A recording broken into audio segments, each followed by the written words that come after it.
Get it. Jim Beebe here. I'm in the library. I got a new guest. We got Quinn Barham in today. It's weird. Just I reached out to Ohio State a while back, and I went on this little road trip. I went and visited them and Mickey Marotti, and also stopped by Westside Barbell, a couple other gyms. He set me up for a day with Quinn. Came in and helped me with his. I was got to watch his combine prep, and kind of took me under his wing. And from there, kind of just had a great day and then left. I haven't talked to him. He hasn't talked to me since. We've gone different directions. He left Ohio State. Now he's with Coastal Carolina, the Chanticleers down in the Carolinas. He's listed as Director of Speed, Strength, and Conditioning at Coastal Carolina. Oversees all aspects of physical training, varsity athletics. He's got over 7 full-time coaches, 10 plus interns, over 400 athletes, primarily football, but some other areas as well. He's got all the letters after his last name, the CSCS and the Masters and everything else. Got a much better looking beard than I have. Looks great. Mine's white as Santa Claus's. His is like looks so much younger. So Quinn Barham, welcome to the show. Thanks for being on. Tim, thanks for having me, man. Thanks for contacting me. I remember that day you visited, and it's amazing how this business works. And you never know when things will come back full circle. So appreciate you for having me. It's an honor to be here with you. One of the ways I do that is that when I show up and someone says yes, like you guys did, or the guys at Westside or anywhere else, guys at Louisville, I bring like a stack of different books that have helped me over the years. And you see the ones behind me, and I'm like, hey, if you haven't read any of these, I would recommend it. And then so I just give them a book. People they're not going to take cash or anything like that or gift certificates. So I usually bring a book, and they say, hey, that's cool, and we people let me come back. So it's been great. My first question for you. Quinn played a number of sports growing up, kind of sucked at t-ball, but he said he balled out at goalie in soccer. Uh, Basketball was going fine for a while, but ultimately his calling was football, and he went to play on at Penn State, made captain there, and then went and spent a couple years in the NFL. He's with the Detroit Lions as a undrafted free agent. After that, went right into the strength and conditioning world, working with athletes. What was your welcome to college football moment when you were at Penn State? You're like, oh shoot, this isn't quite high school anymore. It's a whole different animal. What was that moment, and what was that like? Man, day one, we summer workouts. This was 2007. Strength coach at the time, JT, my dog, John Thomas. It was JT, Jeremy Scott, and I want to say that first week we had a 300-yard shuttle, Mm. and 25 yard and back, with 8 times I believe, and I was like, oh, I was not prepared for this one. I didn't. And I'm like, what is this? And the young cast at first, we're hanging on the old guy. Up, man, get off of me, stand up. And I'm like, what in the world? Like, and I came in thinking I had to be 295, and it was a fat 295 pounds. Yep. And that was the first. I'm like, oh, this is how it's gonna be. And they said, yeah, man, you better buckle up. Okay. Then over time, that freshman year, I lost a little bit of weight because I thought, oh man, summer workouts. I came in too heavy, gained too much weight before I arrived. Then we're in fall camp, and I was already an undersized tackle, 6'3", 295 at the time. Lost a bit of weight, got down to like 280, and so it was time for the threes, the third string to get into the scrimmage, and you had guys I'm trying to think who was there at the time. I mean, um, Jared Odrick, Devin Steele, Eric Lattimore. I mean, giant, 6'5", 275, just huge guys, long arms. Larry Johnson recruited guys. And I'm getting thrown in the backfield, long arm in the backfield, pow. And then, of course, you get thrown in the backfield, you disrupt the whole play. Then Bill Kenny, O-line coach, man, we can't run behind you. Run to the other side. We can't run behind that guy. And as an offensive lineman, you take pride in coach. Run behind me, man. Like I'm the guy. I create the holes. I just kept getting thrown in the backfield over and over again. So I came in overweight and fat in June, lost weight, and then was still underweight, lost the wrong kind of weight, and then got thrown in the backfield every play. So those are my two moments where I'm like, you know what, let me tighten my diet. Let me actually listen to these people, listen to the support staff and strength conditioning, nutrition. And things started to get better for me. Clearly, because they didn't kick you off the team, and then elevated to captain. Now, from year to year, and even 5 years ago, like College Game Day was different once they added Pat McAfee, and College Game Day 20 years ago was different than it is today. They still have the whiteouts back then and those night games at Penn State. Talk about what that's like playing in something like that in that environment as a player, and then when you worked at Ohio State, you got to go there as an away team. Talk about both aspects. I tell you what, when you when you're visiting Penn State, you come off the highway and then you get off the exit and make your way to campus driving, you just see that giant stadium just pop up on you. Anywhere you pull up on it is right there, whether you're the opponent coming from the airport or whether you're visiting or whatever. That stadium, it never ceases to amaze me with the magnitude and size of it. Then when you go there for a game, and as a freshman, you're like, well, one, even when you get recruited, you're like, okay, this is crazy. Like they're cheering for you. They're, can't wait to get you here. Then when a game happens, when you're actually there, and I've redshirted my freshman year. Now I was a backup center and guard my first 3 years. So I had my time on the sidelines. And you see the amount of people that are just there. You just look up. It's people there. Look to the right, people everywhere. And then it's so loud, you can't even hear yourself talk. I remember talking to my boy Chima Okoli. I played left tackle, center, and guard. He played right tackle. We were just like, man, this is crazy. Like one day they were cheering for us one day. And and then you see that as the game goes on, it's so loud that the opposing team, they're jumping off sides. I mean, false start. And you're like, is this for real? Then when you get in the game, and it's like you're the one on the field, and it's like it's quiet when you're on offense. But then on the other side, you're like, it is so loud. I don't understand it. Mm, And then let's say when a team comes in, like in Ohio State, I remember the Terrell Pryor days and those teams back then, those Michigan teams, they come in, it's so loud. And in fact, to see them perform at a high level in a stadium like that is crazy. And then to be on the other side of it at Ohio State, I remember 2016, I'm like, oh my God, it is. And they get up for those games. right, Like they get up for those games. And so it's a deafening noise and sound in there. right. It's unlike any other in college football. My daughter, she goes to Alabama. She studies aerospace engineering, and I say, what time do those RVs and those campers start rolling in on a game day weekend? She's like, yeah, Wednesday, Thursday. And I'm like, they have like I think the lot. So I'm from Ohio, born and raised in Cleveland. And if I wanted a season long pass just for for an RV, which I never did, I don't even own an RV. At the Ohio State game, it's like 25 grand for like the Oh my entire goodness. the entire season. And I've only been to Penn State once. My I went to Purdue, and my fraternity initiated uh, the same fraternity and added it to Penn State's campus. So we went there for that, and it was late fall. And if I can remember correctly, we were a bit intoxicated later. I remember a lot of rolling hills and a lot of like trees, and it was like just beautiful. And I was like, man, this place is, and everyone was super nice, super nice. Probably because there wasn't an away game, but I remember just being a beautiful campus and rolling in there. And you're right, seeing this stadium. I was like, man, this is enormous. It's 100,000 people and a beautiful piece of property. It's like another world out there. And it's funny, I've never got the chance to tailgate out there. Mm, I never, like my parents always talked about it, teammates that go back. And then since I've been coaching, I've had a chance to really go back, other than being an opponent, and I never had a chance to tailgate. And they said a tailgating experience at Penn State, and crazy, look, like any other, man. best food you'll ever have, and they'll be getting there early, so they're good and lubed up for those night games. There you go. My goodness.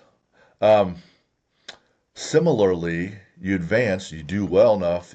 Um, NFL ends up taking a look at you, and you sign on with the Lions. We just had a recording with Lauren Strickland. He's in his second year with the Lions. He's a free agent. He plays safety. I know him because he played at Ball State. My son is finished is has he's in his last year at Ball State as a linebacker, and so Lauren is trying to make the team at Detroit. We just had him on. What was the welcome to the NFL, the not for long league? What was the welcome to the NFL moment for you as a player?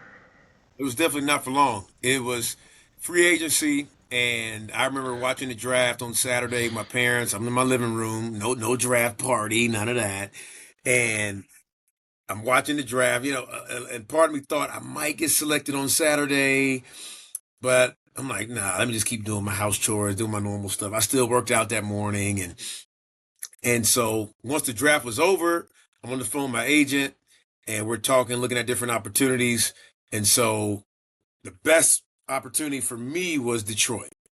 Chance to play, center, guard, whatever. I knew I could do it, and I wasn't a 6'6" tackle, so I knew I'd be a center and guard. So I'm like, I'm ready. Let's do it. So I get there, and we're going through workouts, rookie mini camp, OTAs, and never got to fall camp. Never made it that far. But watching these guys train and work out, and Ndamukong Suh Mm. at the time, Calvin Johnson, Matthew Stafford, um, Nick Fairley played D tackle at Auburn at the time or back then, and I'm like, I'm going against these guys. Like this is insane. And I can't remember the kicker's name, but he had been there for 20 years. And I'm like, what in the world? What kind of world am I in right now? And when I saw how freaky it was at that level and the athletes and the talent level, I remember, we're in OTAs and we're just in helmets and jerseys. But I mean, we're going through full speed. I'm blocking Nick Fairley, and we throw a screen. I can't remember the running backs. I mean, it might have been Java the best, maybe. And we throw a screen. Boom, he takes it down the sideline. And Nick, either he's engaged with us. Next, he takes off and he runs. I would say at least 60 yards. Hume, and hawks this guy down, taps him on the shoulder. And I'm like, oh, wait a minute. That's a I D didn't see lineman, that at A D lineman, 6'5", 295, 300. just hauling ass and catches up to him. Oh man, I didn't see that at Penn State, Sure. and then I see that, and this guy he came from Auburn and so I'm like I've been watching him. Then we actually go against this guy, and you watch him in person, and he just jogs back to the huddle like nothing happened. I said, okay, this is the NFL, huh? All right, all right. Then the next moment came when I got cut, and there's always this guy. They call him the Grim Reaper, and I think he Mm. might have been an ops member or a personnel guy. Yeah, a personnel guy. And he would come to that locker room every day, and you didn't know if he was coming for you. Mm. And when he did come for you, hey man, I need you to get your playbook. We'll go upstairs and talk to coach. And he said you knew. And sometimes you saw guys before you. Next you see the nameplate in the locker cleared. And we stayed at the hotel during those times, so you saw he was gone already. It was a wild experience. I remember being called into that office, and hey man, you did a great job. It's just you had to make some roster moves. In fact, I got cut in order for them to bring a receiver. So I'm like, oh, you didn't even bring an O lineman. I was at least like, who can I be mad at? Like, is this guy better than me or what? No, it was a receiver. Right. So that showed me it was a true business. Sure. And and then when I finished my meeting, they took me back to the hotel. They said, hey, your flight is in 2 hours. Your flight's in 3 hours. Need you downstairs with your bags packed. And we already have your flight ready to go. And I'm like, oh. Wow. And it was, and the way they talk, business as usual. Yeah. And that's when I realized, okay, this is for real. Right. Like, this is a real, like, it's cutthroat, man. Not for long, like you said. Yeah. The amount of margin there is minuscule. You can't even see the margin. It's just a tiny little hair where they're looking for. It's the best of the best, right? 53 people total, plus your backups on the other squad that help out. But other than that, it's 53 people. Right? It's crazy. Over 100 college teams with 100 people per team, and they only take a couple hundred every year. Oh my goodness. I mean, my bags had to be packed. My Yeah. flight was already secured. I'm like, what? And I mean, I didn't cry. I wasn't. I mean, I was frustrated, but I'm like, this is it, huh? Yeah. This is really it. And so we move on. I was back in Durham at my parents' house later that afternoon. when you saw some of the talent, we were like, shoot, this might not be it for me. It'll be tough. I got a shot, but man, I really got to be at my absolute best to be able to hang with some of these guys. Every day. You have to. You have to come prepared. I mean, I knew what was going to work for me was my effort, my attention to detail, my discipline, my consistency. And I had some ability, but I had to make up for it in other ways, man. And I was undersized. So I'm in that play, but I had to learn center, guard. I tried to learn as much as I could. I want to know what everyone was doing, every Hmm. position group, every defense, just to get that edge. And for me, it was effort based. Like I was like, man, this is wild. And then I thought I was one of the better guys in college, and then I go to the league, different level, Yep. different level. You know, being a Southern guy, but you played Big Ten football, and then we're at Detroit for a little bit, but that's a lot of cold Midwest games.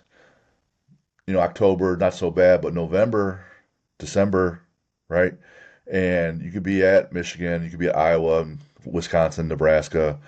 Like they're all open field stadiums, right?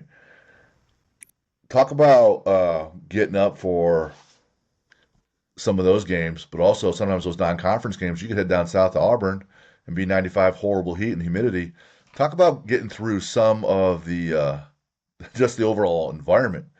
Playing offensive linemen, those guys typically don't wear sleeves. They make fun of all the D linemen guys who are wearing sleeves, all the pretty boys over there, right? Calling them stupid. We're the smart guys, blah blah blah.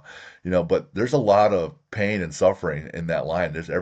Once the ball snapped, it's mesh point and go, and then they add in bad weather, which is the norm. Talk about that, and loving when they run the ball, things like that. Talk about that as an old lineman. Oh yeah, O line pride, O line pride, and it's a mentality. It's blue collar, it's dirty, it's grimy, it's nasty. You don't get the glory, but you know that you have to do your job for everyone else to do theirs, and to get the glory. Now I wasn't a guy. I didn't wear sleeves. I wore sleeves my freshman year, and my big bros, they were like, "Yeah, no, you can't do that, man. You got to take those sleeves off." I'm like, "I'm not even in the game, dude. What do you mean?" Nope, got to take them off. And we're on the sideline trying to stay warm, and it's like huddled by the heater, looking silly. Then once you start playing, that Pennsylvania air hits different. The ground hurts when you hit it, but then in the trenches it's a fight. So you're down there fighting every play. You might hurt crunch a finger up here and there, um, but it's worth it when that running back breaks free for a 30-yard touchdown. Right. It's worth it when your quarterback can get that ball off and that wide receiver can come down with the catch with the ball. So, but then in those stadiums and when it's cold like that, I remember Iowa, I remember Ohio State, Wisconsin, obviously Penn State. I mean, it's freezing out there, Hmm. and you go out there in pregame warm-ups. You got your headphones in, you got your music going. You're like, okay, it's cold. All right. And then in the locker room, they have some ointment you can put on to warm you up. It's like, man, you're not gonna see me getting rubbed down. I'm not gonna rub down just deal with it. Tape up your hands, tape up your thumbs, your fingers, get your gloves on. It's time to go. And then you look at the DBs, they're trying to get the little armband right. Oh yeah. And then they got the pretty little mouthpiece. And I think back then we had the spinner's mouthpiece. I didn't wear them, but they had those things and making sure my cleats and my socks. For us, man, we just strap up and go, strap up and go. But yeah, it's that weather. It's different when you're playing because you don't really feel it. But when things slow down or you get a TV timeout, oh my gosh, Two and a TV half, timeout three, is two killer. and a half, 3 minutes sitting there. Hey, it's quick, but it's quick, but it's so long because the coach he'll give you the play Yeah. and he may talk to you, hey, what you seeing out there, but he gives you the play. You just stand there waiting. Yeah. And you might look for your parents in the stands, look for your girlfriend, and you're like, no, it's cold out here, man. Like, all right, let's go. Next thing you know, whistle blows, it's time to go. Shoot. Um, I had a question I want to ask.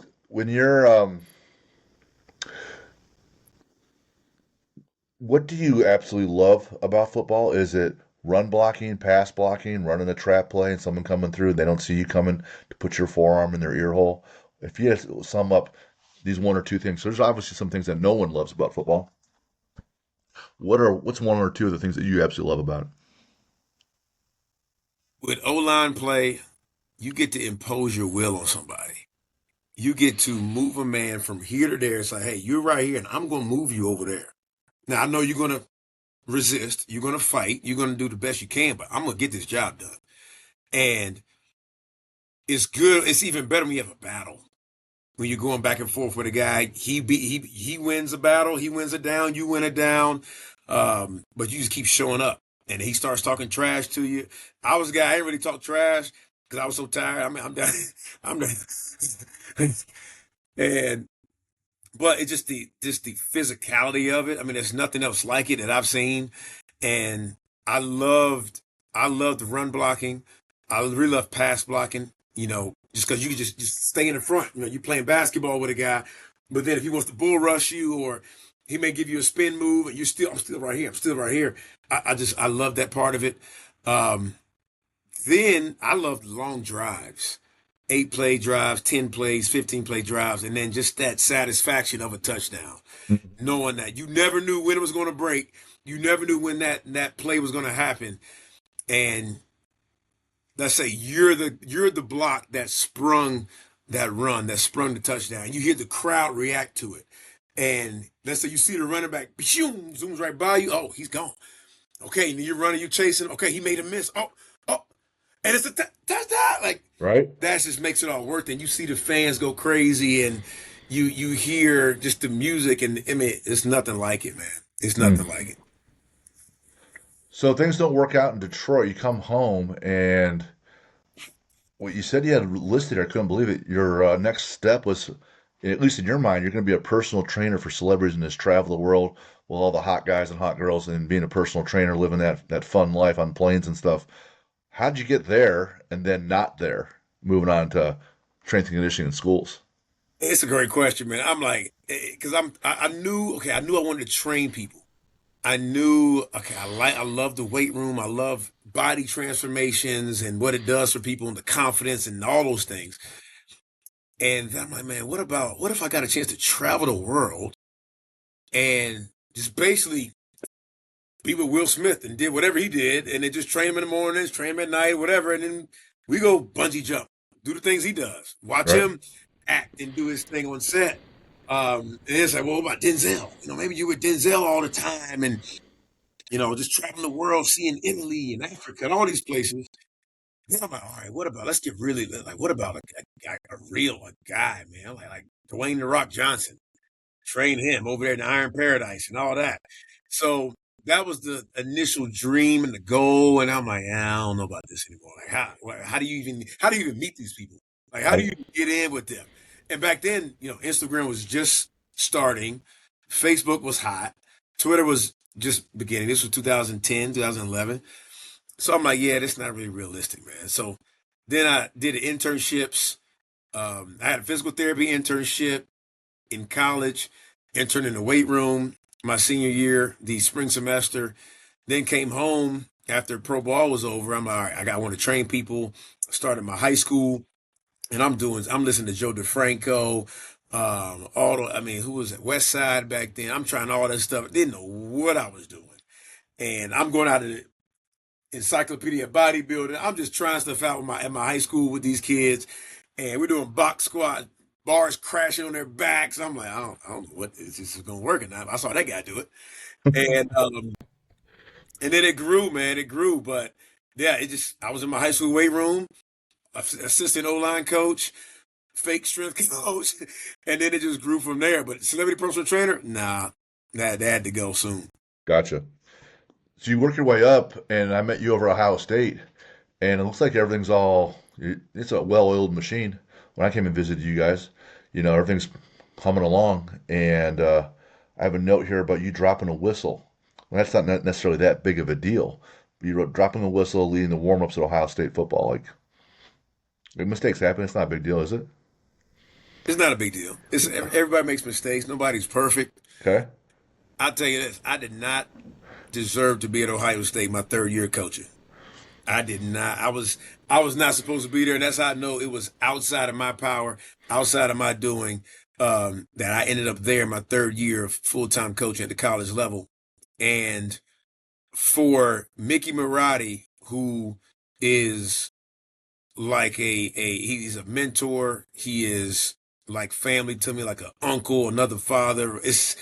He means a lot to me. And for him to take a shot on me, 25-year-old guy, I wasn't the first choice for that position. I wasn't the second pick for that position. For him to take a shot on me means a lot, and I'm forever grateful for him, and indebted to him. That was the first level. The next level was, hey man, I'm going to groom you to be a head strength coach.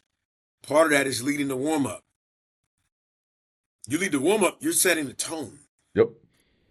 You're the guy that sets the standard for the rest of the day. You're the energy bringer. Like, and if I give you this warm up, like that's hard for me. He was like, yeah, for me to give you the warm up cue, this is hard for me, man. Like this is hard. I'm used to doing everything, but I know you need it. So he gives it to me, and we're clapping up. Guys are clapping. A cadence clap on the whistle, all those things. And we clap it up. Then we go bring it up. Ah! So I'm clapping, blowing the whistle. But I forgot. So coach, he doesn't wear his whistle around his neck when he's blowing in the warm-ups. He doesn't have the lanyard around his neck. And I tried to do exactly what he did. So whistle in my mouth, clapping, and blowing the whistle at the same time. But then when we go up and get the Oh the shoot. whistle came out of my mouth. Oh boy. And the whole team coaches, they're still up here. Because I got to bring them back down. I got to bring them down. But the whistle, I dropped the whistle. So, and then they modeled themselves off of me. My arms came back down, got to get the whistle. They go down, they're like, 150 people like, oh man, this guy. And mind you, these are big dog coaches here now. Right? This is Urban Meyer, Greg Schiano, Ryan Day, all these guys. And coach is like, he blew the whistle, stopped it all, pick your whistle up. Do it again, start it over. So I had to start it over, do it again. I got it right. But the players, I didn't hear the end of it. They killed me all practice long. Coach got on me, and then he gave me another shot. And then that was kind of my welcome to Ohio State. This is what you signed up for, bro. Was did your time there overlap with Urban Meyer at all? Yes. So I got there in 2016, and then coach retired in 20 after the 2018 season. So I was with him for 16, 17, 18, 3 years, 3 seasons, and then that's when Ryan Day took over in 2019, and I was with him 2019, 21, and 22. I met Anthony Schlegel out at a Zach Evanesh event in New York last year, and I met up with him, gave him my book, and he's like, "Hey, I'd like to be on your show if that's cool." I'm like, "Yeah, absolutely."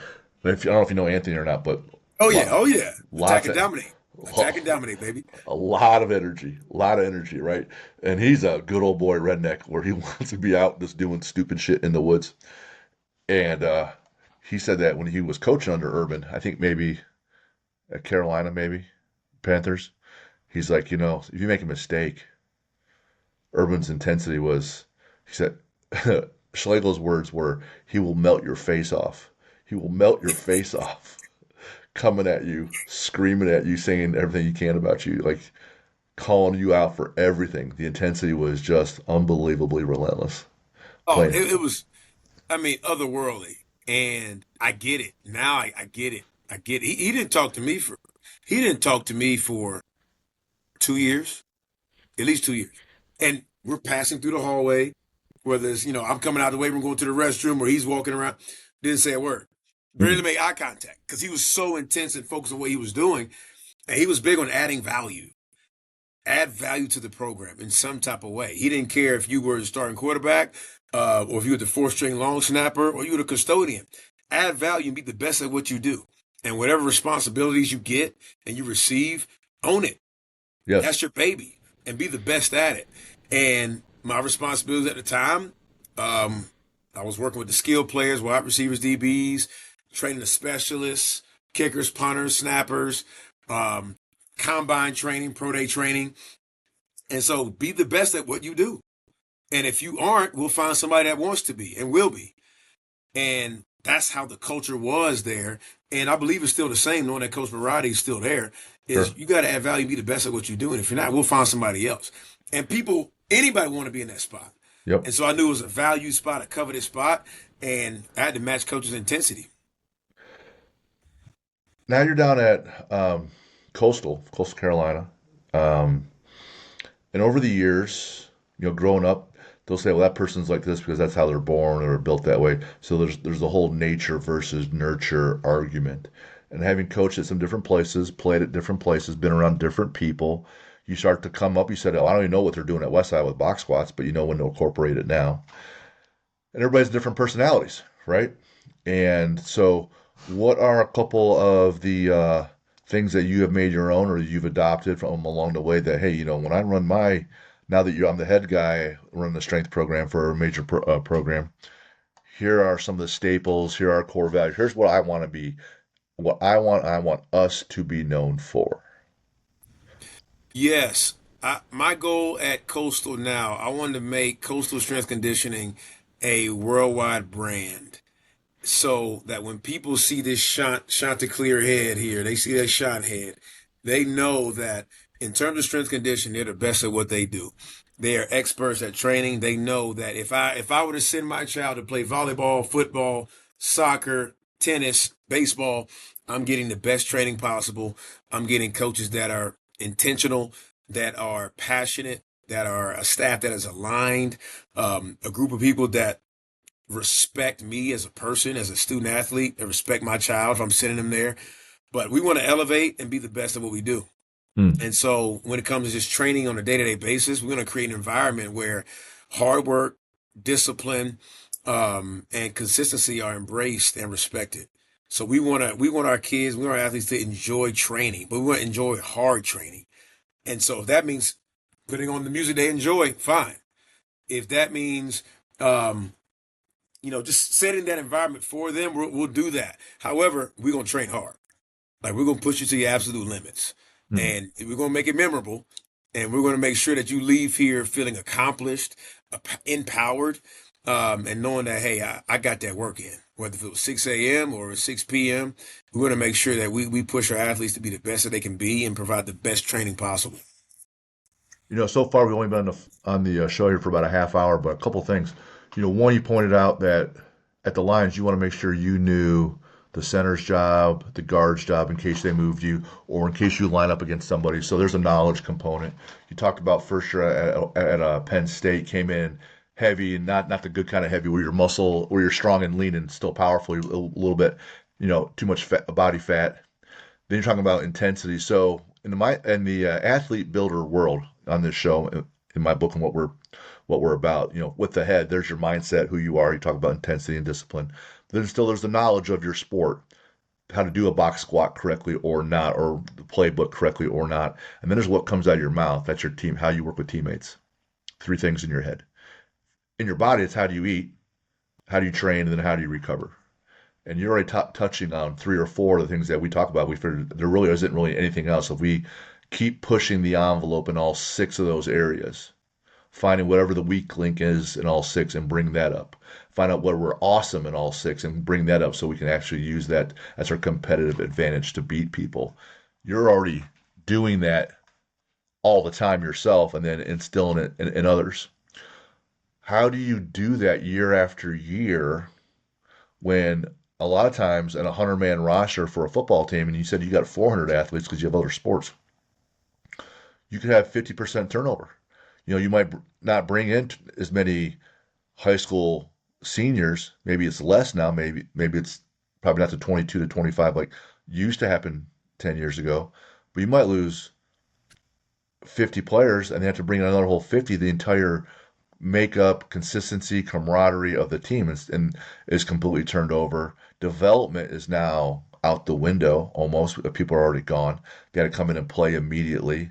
And then you add in payments, money. How does that even happen now? Like I could not fathom it without a salary. At least the NFL has a salary cap. Here's the money. It's all manageable, right? Now it's just the Wild West still right now for college sports. This question could be the entire show too. You know, it's just such a huge question. What's going on? How do you handle it? Oh man, How do you keep building the intensity and the culture? I saw it in the beginning stages and at a high level at Ohio State, and I remember pulling up to the parking lot to work, or maybe leaving at lunch or something like that. You see the parking lot, and you see these cars. You see like Mercedes Benzes and Benz trucks, and you see cars with jersey numbers on the hood and custom this, custom that. You're like, this is what this is now? Like, are you serious? And then it's like, well, hey, he's making a lot of plays. If if he gets a chance to get paid, hey, go ahead and go all out. And if a guy's never had that kind of money, those kind of opportunities, have at it.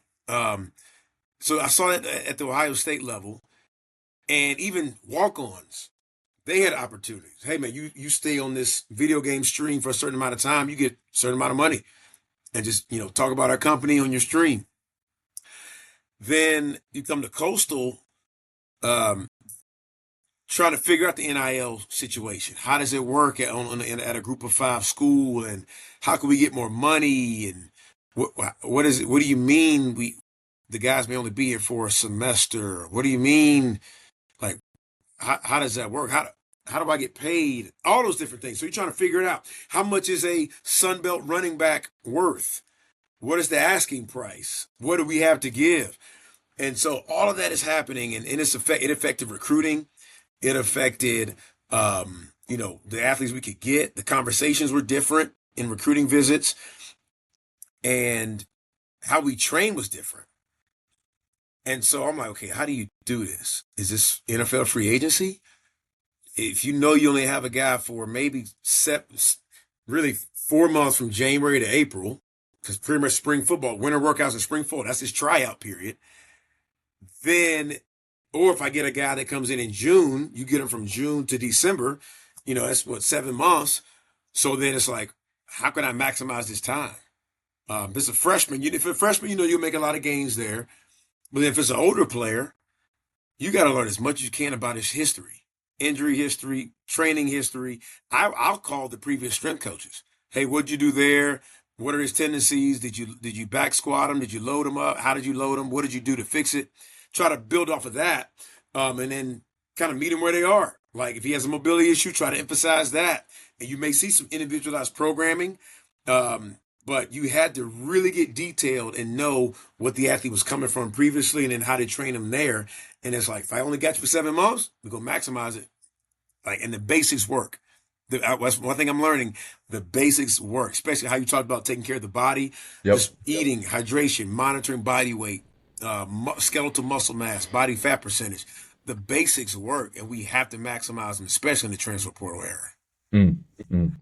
You know, even just having like my son plays at Ball State, and he is so every year, like Madden, they have the NCAA football game comes out, and if he's in the game, he gets a check, and it like tripled over last year. I'm like, what happened? They sell. I'm like, I'm doing the math. Like, there's 100 kids on the team. Not everyone makes it in the video game, but they have, I don't know how many kids they have in the video game, times X number of dollars, times X number of schools, and that's just a Ball State school, not a Coastal or Ohio State or Michigan or Alabama. And I'm like, how do they even have enough money coming in off these video game sales to pay all these players plus the developers and the designers and still turn a profit for the company? It just blew my mind just on one product, video game. I'm like, did you have to do anything? No, I made it into the game, so they sent me a check. That's it. That's it. That's it. And I remember in 2010. I remember in 2010 for us, it was a big deal to get in the game. Right. Like it's like hopefully I make it. Let me work to be a starter, or at least in the two deep, and maybe I can be in the game. And I got my shot to be in the game in the 2010, 2011 version. Of course, there were no last names or anything. But hey, if you saw that 67 left tackle, oh, I'm in the game. This is crazy. And I can't remember the lawsuit that came out. I think it was in 2014. But if you were in that game for a certain time period, you got some money. Right. And so I think Tim Tebow, he might have got received the most. I got my little $300, $400. Yeah. but I was in the game. Right. And to see the guys now, I mean, you just got to build a team. And I Yeah. think you fill out a certain questionnaire, and you're likely in the game. And it's amazing how this works now. And I'm like, if we had this back in the day, come on, man, Right. come on, man. I know my mom always listens to all these episodes, and she's gonna be, oh yeah, Jack's in the game. She's in her mid 70s. I don't. She doesn't have a gaming system, right? But she'll probably go out and buy it, just so, hey, my grandson's in this video game. We There can't you play. go. We can't play it at all. But damn it, we're gonna have it. And it's gonna be up on the. It's gonna be up on the mantle. Everyone's gonna see it when they come over. That's my grandson up there. Um, Mindset. Motivating factor, self determination theory. You mentioned that. And a lot of people that they hear that term aren't going to know what that means. What's that mean, and what's that mean to you at Coastal? Yeah. So I learned that in my master's studies at Ohio State, and I got my degree in sport coaching. And so it was a focus on coaching and leadership. And I'm like, if I'm gonna get my master's degree, man, I want to target it something that's going to help me and not be a waste of my time. And so that degree was beneficial, man. Master's of sport coaching at Ohio State, awesome. And we learned what's called the self-determination theory. I have it right here on my desk. And it basically says that people are motivated by three main factors. Number one, and I don't think it's in particular order, but one of them is autonomy. So when people feel like they have a choice um, in what they're doing and in what they're trying to accomplish, they'll get more effort into it. They'll go harder. And something as simple as in the weight room. Let's say you programmed, four working sets of, 70 to 80%, and you leaving the last two sets open sets. However, hey, Jim, you got to get between 315 and 365. You pick, but you can't go over 365. That's kind of how I keep a buffer on a leash or something like that on the athlete. But they can pick. It's like, all right, I ain't doing 315. And it's like, well, I did 335 last week. All right, I'm going to go 345. And so then you get a win because they had a choice. Mm-hmm. Number two, belonging. Belonging. So that sense of community. I'm with a team. I'm with the group. I'm a part of my family. I'm a part of a group or a team in some aspect. When people feel that sense of community, they'll give more effort. They'll go harder. They'll perform at a higher level. And so when I have relationships with people and I feel like I belong to the group, next thing you know, you see performance increase. You see effort increase. And so we've seen that work at Coastal. It helps the freshmen. It helps the new guys when they're a part of the group and they feel included. And then lastly is the C, competence. So autonomy, belonging, and competence. So that's when I feel like I know what I'm doing in my environment. I know how to perform the push press. I know how to perform the clean. When there was a moment when I didn't know how to do it before. I know my way around the football building. I know how to use the Teamworks schedule app. When I know those things, now I can teach others and teach myself, and therefore, again, I'm motivated to give more into my environment, give more to my team, give more to myself. It, those components get interwoven in your subconscious, but more so like in your identity. So that I have some autonomy. I made a choice. This is me, right? I'm also the belonging piece. It's no longer autonomy, but I'm still part of this group. It's still part of me. It's an extension. Like you said, you have a daughter, right? That person that is not you, but it feels like it's part of you. It's an extension, Right. like your arm almost. So more identity. And then you're like, hey, competence. I know what I'm doing. I'm capable. I'm smart. My ego is protected. I'm not the fool. I'm not an idiot, right? So again, my identity is strengthened in all three of those areas. So the stronger identity, part of this group, people will like the number one motivating factor typically with like in military units is like I don't want to let my teammate down. That's right. Not like I want to do well for me. Yeah, I hope I do well, but the last thing you want is to be the person that lets your teammate down. Hey, we lost because of you. I got hurt because of you. We got exposed because of you. You missed this block so badly that I got hit in my knee, my ACL got torn, right? Hmm. Right? You're just killing yourself now. Running back goes down and you missed a block. Oh my God, right? Oh, that was how I was. That was the number one thing, and it still drives me now. Like I don't want to let my staff down. I don't want to let my interns down. And I don't want to let these players down. My wife, my kids, like, so I gotta take care of myself. I gotta train, I gotta sleep, I gotta rest, I gotta eat, I gotta hydrate, I gotta be the example. And so I don't want to let them down. Like I don't know who's watching me right now or who may be watching me in the future. I don't know who may come to this weight room and watch us train. Right? And so I can't be that weak link. I don't want to be that weak link. And so I'm driven by that as well. Sure. Yeah. You want to have not necessarily just the accolades, but you want to be able to simply be dependable. That's right. When I go to this guy, I'm better because of it. Uh so the Chanticleers that my youngest son Sam, he's everyone's different, right? Different personality. He's got the long blonde hair, you know, never met a stranger. We'll go to the ocean. He wants to skimboard or try surfing. And when he actually looked at Coastal for us. He's in the Midwest. He goes to Purdue. Business degree, business analytics. I go well, when he was looking in high school. He's like, maybe Coastal's not that far from the ocean. You know, it's pretty close to the ocean. I can get in the water a lot. That might be the place for me to go to college. Talk about just something fun around town. Where like this is the joint where I get the best food or best seafood or pizza, whatever you guys are into. But if you come down to coastal area and you're gonna tailgate or you're gonna go to the bars later or go out to the restaurant, what are the joint or two like, man, this is the best food around town. Oh man, I'm like so. I get asked this question all the time, and I can't say I'm a foodie, but I will say I like to eat. I can still eat like my lineman days, and here, man, you're 15 minutes from the ocean, and I keep a running list of places to eat out here. If you come to Myrtle Beach, Conway, you got to go to the Crab, Tasty Crab House. Bang. Got to go there. You got to go to a place called Blueberries Grill. That's a great spot. And if I'm going to Blueberries Grill, I mean, I got breakfast food there.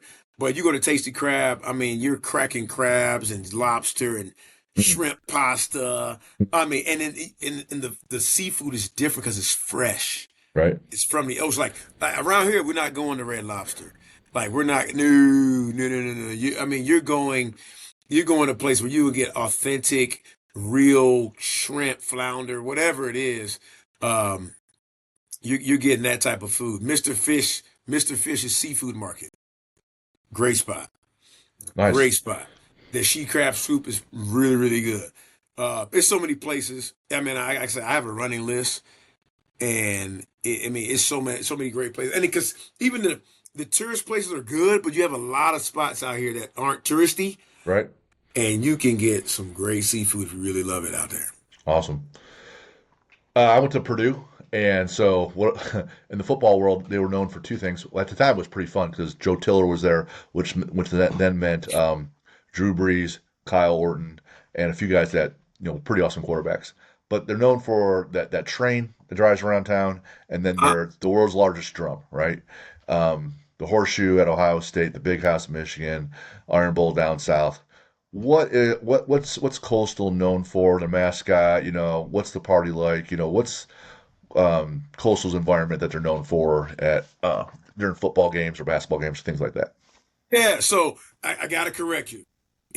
We're called the Chanticleers. Chanticleers, not Chanticleers. Shant, shant, Shant, shant, Shant, shant, Chanticleers, Chanticleers. and it's a rooster.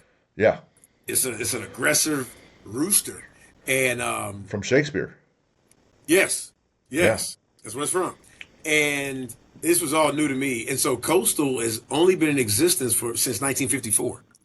Relatively young school, branched off from South Carolina Gamecocks, and became its own university in 1954. So relatively young campus, young university, of about 11,000 students and growing. I mean, right now, I mean, we're running out of housing because we're growing so fast. New buildings popping up everywhere, and exposure from the baseball program winning national championship 2016, runner up this past year. Football having successful years, especially in 2020. I mean, football has only been at Coastal since 2003. oh So, wow. young program growing. Softball program just won Conference championship. Baseball obviously won. Volleyball's been winning. I mean, our programs do a really good job around women's lacrosse. Really good job and reputable program up in the Sun Belt and the Big South previously. And so you come down here, man. It's a fun campus. It's a lively campus, high energy. I don't know much about the party life, but the players tell me it gets pretty crazy out here.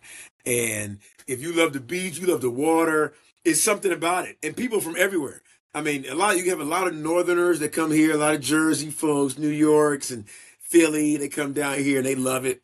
But it's a outstanding environment. Game day is amazing, and so and now I'm really proud of where we are because our administration, new athletic director Chance Miller and his staff. I mean, they changed our game day environment. I mean, it's like a Power Four program out here. And so actually this year, free concessions. So Jim, you got Okay. to come out All right. free. Okay. Free, you got to come, man.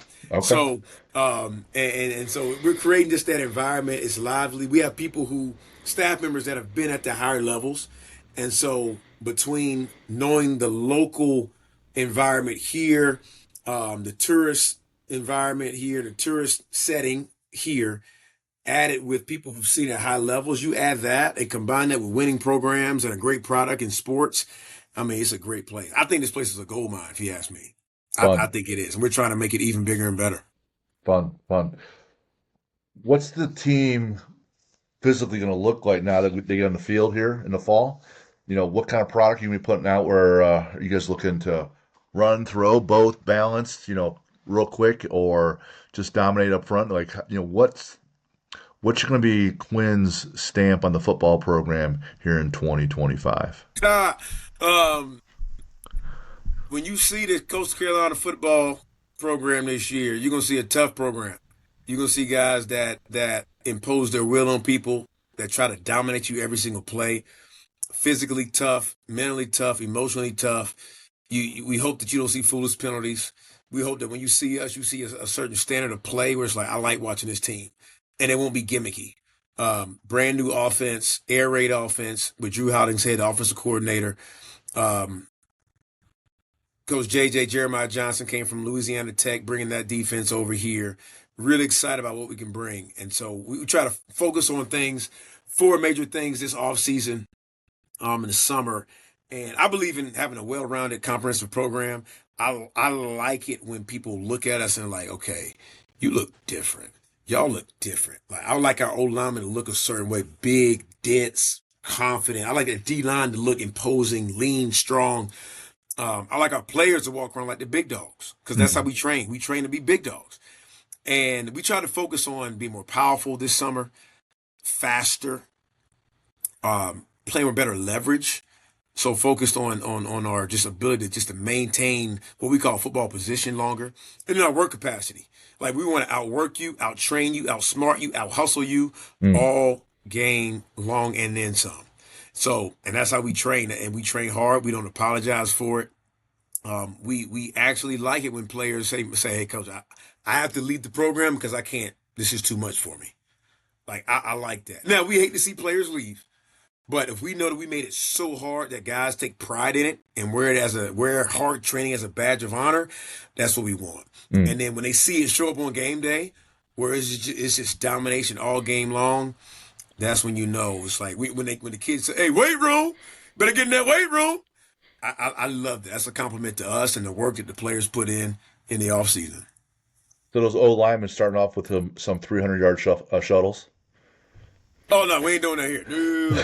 Hey, that's one thing I learned. Like our linemen, we don't do that long distance running. It's spurts, it's Right. bursts. We are running past our conditioning. We might touch 60-yard tempos, linear tempos, but beyond that, 30 yards and less, man. We're pushing prowlers, we're pulling sleds, we're bear crawling, rolling, jumping. I like athletic linemen. We'll be athletic. But the long distance stuff, no, it's a different philosophy nowadays. Not the ROI you're looking for any longer. Outside of football, you and your wife, what's a bucket list adventure you guys would like to do but haven't done yet? Place to go, whatever. Honeymoon was in Punta Cana, Dominican Republic. Bad accent. Um, that was awesome. And then since having kids, they're 3-1. Arya's 3, Lucas 1, Oh and yeah, you're on they keep lockdown. us busy. Yeah, Yeah, they're locked. We ain't going anywhere. I get that. And we're like, okay, let's just get them in daycare, get them in school. Okay, boom. All right, may free up some time. But like, we really want to go to Africa. Okay. We want to just see what's out there, man. Just see what God has blessed Africa with, and just the beauty of it. Just beautiful scenery. You want to go see that. I want to go to Europe, just see different things. A part of me wants to jump out of an airplane, Ooh, I've done but that. then I'm like, my knees, man. I done had knee surgery. Mm, Meniscus is pretty much gone. I don't know if I want to do that. yeah. My wife definitely wouldn't, but definitely want to see the world and just travel. My grandparents traveled all the time, so we want to do that. But we love just different experiences, just trying something new, trying the food, the culture, the people, and just seeing that, a lot of us, we're similar, we have more similarities than differences. So, and when going to Dominican Republic it was totally different, but the people were so welcoming and nice, and they called me LeBron James. They kept calling me LeBron. They called my wife Cardi B. I, I don't know. It might be the beard Right. and my height. I don't know. But it was an amazing experience out there. So we definitely got to see another country, another continent, um, and maybe jump out of an airplane one day. All right. Favorite sports movie?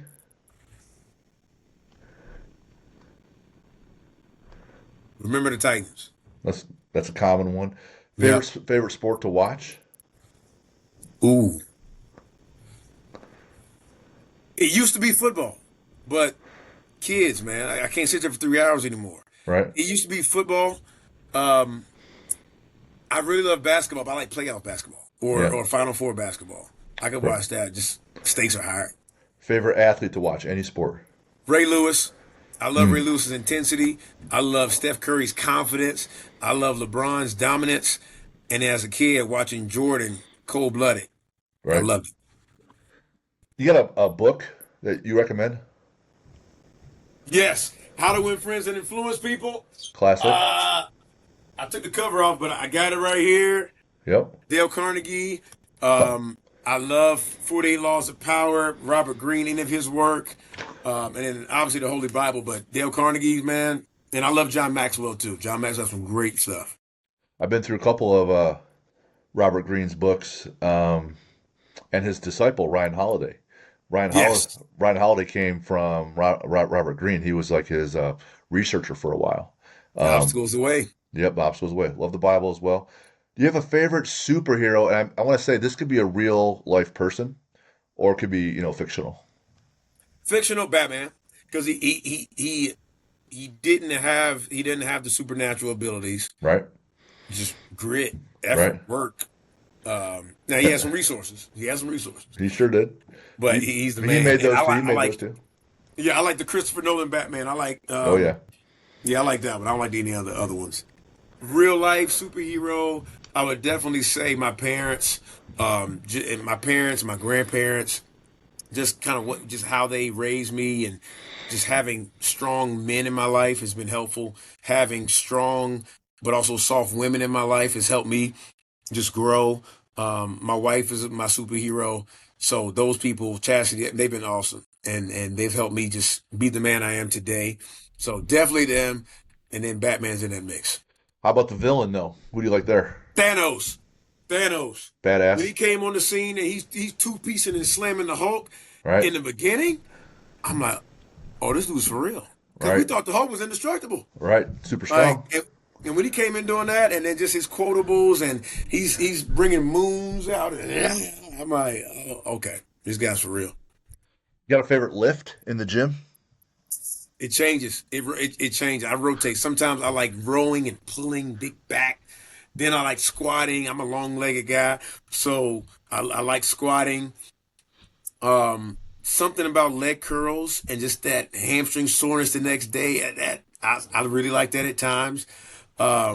If I had a favorite lift though, I'd probably do like a squat clean to a press or something like that. Hits everything, gets the heart rate pumping.